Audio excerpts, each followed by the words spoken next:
দেশের প্রথম বন্দে ভারত স্লিপার ট্রেনের উদ্বোধন করলেন প্রধানমন্ত্রী নরেন্দ্র মোদী। আর এই শনিবার সন্ধ্যা 5:15 নাগাদ এই ট্রেন এসে পৌঁছালো নিউ কোচবিহার স্টেশনে। দেশের প্রথম বন্দে ভারত স্লিপার ট্রেনের উদ্বোধন করলেন প্রধানমন্ত্রী নরেন্দ্র মোদী। আর শনিবার সন্ধ্যা 5:15 নাগাদ ওই ট্রেন এসে পৌঁছলো নিউ কোচবিহার স্টেশনে। প্রথম দিন মালদা থেকে অসমের কামাখ্যার উদ্দেশ্যে রওনা হয় ওই ট্রেন। যদিও ওই ট্রেন আগামীতে ছাড়বে হাওড়া স্টেশন থেকে। মাঝপথে ওই নিউ কোচবিহার স্টেশন, আর সেই নিউ কোচবিহার স্টেশনে সবুজ পতাকা ও ফুল ছিটিয়ে ট্রেনটিকে স্বাগত জানালেন কোচবিহার জেলা বিজেপি বিধায়ক থেকে শুরু করে অনন্ত মহারাজ, সকল নেতৃত্ব এবং রেল কর্তৃপক্ষ। মেক ইন ইন্ডিয়া অন্যতম নিদর্শন এই ট্রেনটি। অন্যদিকে ভোটমুখী বঙ্গকেও এটি বিশেষ উপহার বলেই মনে করা হচ্ছে বিজেপি নেতৃত্বদের পক্ষ থেকে। কমলা ধূসর রং এই অত্যাধুনিক ট্রেনে যাত্রীদের কমপক্ষে 6 ঘন্টারও বেশি সফর বাঁচবে বলেই আশাবাদী। মালদা স্টেশন থেকে ছাড়ার পরেই উদ্বোধনের দিন এই ট্রেনটি থামছে আরও 7টি স্টেশনে, যেমন Aluabari road, New Jalpaiguri road, New Cooch Behar, New Alipurduar, New Bongaigaon এবং রঙ্গিয়াত স্টেশনে।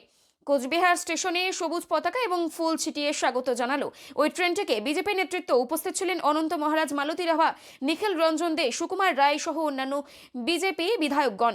আজকের ওই উদ্বোধন অনুষ্ঠানে এসে কি জানাচ্ছেন অনন্ত মহারাজ ও নিখিল রঞ্জন দে ও রেল ডেভেলপ হচ্ছে দেশ, আর সমস্ত ইকুইপমেন্ট ডেভেলপ হচ্ছে। দ্রুত গতিতে বন্দে ভারত শিল্পটা চালু হয়ে গেল। ভারতীয় রেলের ক্ষেত্রে কি এই ট্রেনটা খুব একটা গুরুত্বপূর্ণ ভূমিকা নেবে বলে? অবশ্যই নেই, কারণ এ তো দ্রুতগামী ট্রেন, আর এখানে কমফর্টেবল ভালো আছে, ভালো কমফর্টেবল আছে। ওদিকে পাংচুয়ালিটিটা ঠিক আছে, পাংচুয়ালি মতো চলবে, সময় তো মেন। আমাদের সমস্ত ভারতবাসীকে এটা মনে রাখতে হবে এবং রেল ডিপার্টমেন্টকে এটা মনে রাখতে হবে। আমাদের রেল যারা দায়িত্বে আছে, যারা মেকানিক্যালের দায়িত্ব আছে, ইঞ্জিনিয়ার লোক আছে, তাদের ফার্স্ট মতো সেফটি ফার্স্ট। রেলের মধ্যে সেফটি ফার্স্ট, সেফটি মাস্ট।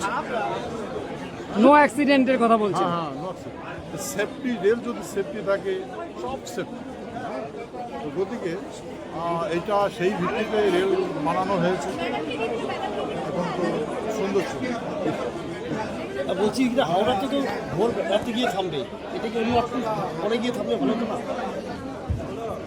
না, এরপরে যে ট্রায়াল শুরু হয়েছে, সময় সময় যেখানে যেখানে দরকার হবে সেখানে stop হবে। এই চিঠি এবং উপহার পাওয়ার জন্য আমি মুখ্যমন্ত্রীর কাছে কৃতজ্ঞ। এবং বর্তমানে যে রাজনৈতিক পরিস্থিতি চলছে, সেই পরিস্থিতিতে মমতা ব্যানার্জি যেভাবে বুক চিতিয়ে লড়াই করছেন, এখন বর্তমানে দুটো মৌলবাদ চলছে, একটা মুসলিম মৌলবাদ, একটা হিন্দু মৌলবাদ। দুটো মৌলবাদই খুব ডেঞ্জারাস। দেশের মধ্যে মৌলবাদ হওয়া উচিত না। এই দেশের প্রত্যেকেই নাগরিক, প্রত্যেকেই সাথে থাকবে, এবং যদি প্রত্যেকের সাথে না থাকে তাহলে দেশের উন্নয়ন কোনোদিনই সম্ভব না।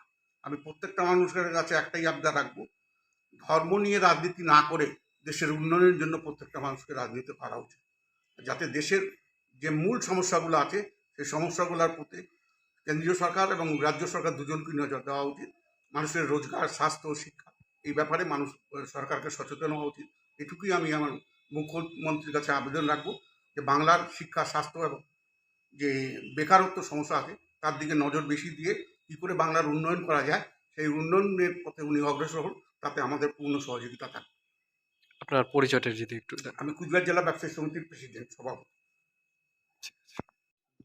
আমরা আমাদের সরকারের 15 বছর পূর্তি উপলক্ষে দল এবং সরকার এটা ঠিক করেছে যে মাননীয় মুখ্যমন্ত্রী, আমাদের নেত্রী এবং ভারতবর্ষের সর্বোচ্চ রাজনীতির মধ্যে যা সবচেয়ে মানুষের জন্য কাজ করে, সেই নেত্রী আমাদেরকে এটা আদেশ দিয়েছে যে যারা প্রমিনেন্ট লোক আছে, যারা বুদ্ধিজীবী, বড় ব্যবসায়ী, বিভিন্ন ধরনের যারা বড় বড় আছে, তাদেরকে আমাদের কর্মসূচি জানানো এবং তাদেরকে সংবর্ধনা দিয়ে তাদেরকে বিনয়ের সাথে আমাদের কর্মসূচি জানানো।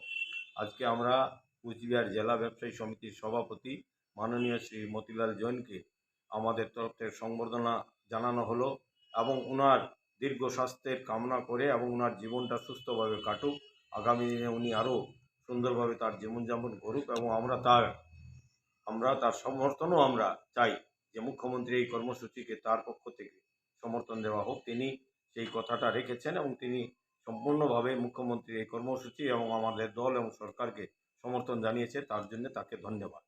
বলছিলাম কোচবিহারে এবং কতজনকে দেওয়া হচ্ছে এই উন্নয়নের পাঁচালীর ইসে? কুচবিহারে প্রায় 16 জন, কুচবিহার জেলায় 16 জনকে দেওয়া হবে। ঠিক আছে, 14 জনকে দেওয়া 14 জনকে দেওয়া হবে। কুচবিহার জেলায় দেওয়া হবে। আপনার পরিচয়টা একটু যদি দেন। রাজেন্দ্র বৈদ, INTT 2 ডিস্ট্রিক্ট প্রেসিডেন্ট। ধন্যবাদ।